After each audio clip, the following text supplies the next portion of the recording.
So this is going to be about quotient of power, but remember we're also using the rules of power to power and product of power if they show up as we're simplifying.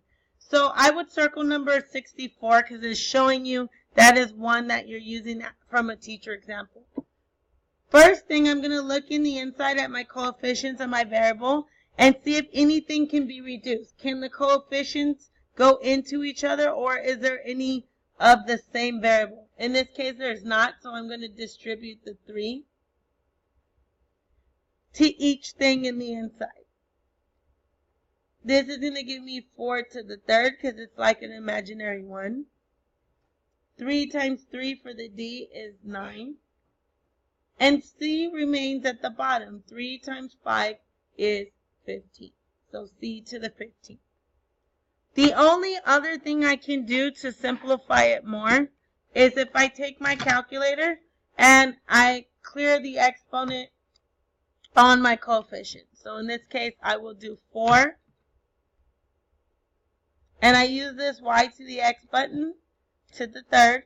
And I'm going to get 64. So it'll be 64 d to the 9th and c to the 15th as my final answer for that one.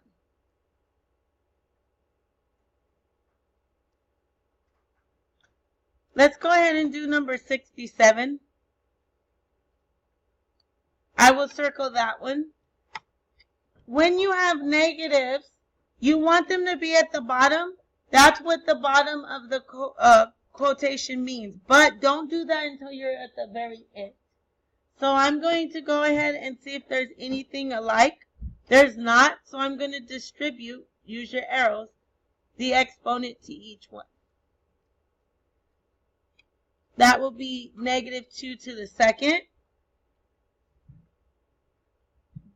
11 times 2 is 22 for D. And 6 times 2 on F will give me 12. On the bottom, I'm going to see C to the 18. 18 times 2 is 36. So that's going to give me C to the 36. But I'm not done because my coefficient has an exponent. Negative 2 times negative 2 is positive 4. So now that can stay on the top because now it's a positive number. Negative 2 times negative 2 is positive 4. D to the 22nd, F to the 12th, and C to the 36 on the bottom for that. So I use the quotient of power by subtracting, power of power by distributing, and then multiplying.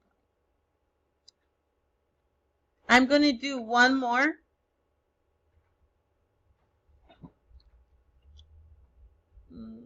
Let's go ahead and do 71 since it has coefficients that we can simplify. Tomorrow we will deal with the zero law and when we have negatives. So in this case, I don't have an exponent on the outside to distribute. I'm just going to simplify. When I simplify, I'm going to look at my coefficients. 7 could go into 21 3 times. Since 21 larger, my 3 will be on the top.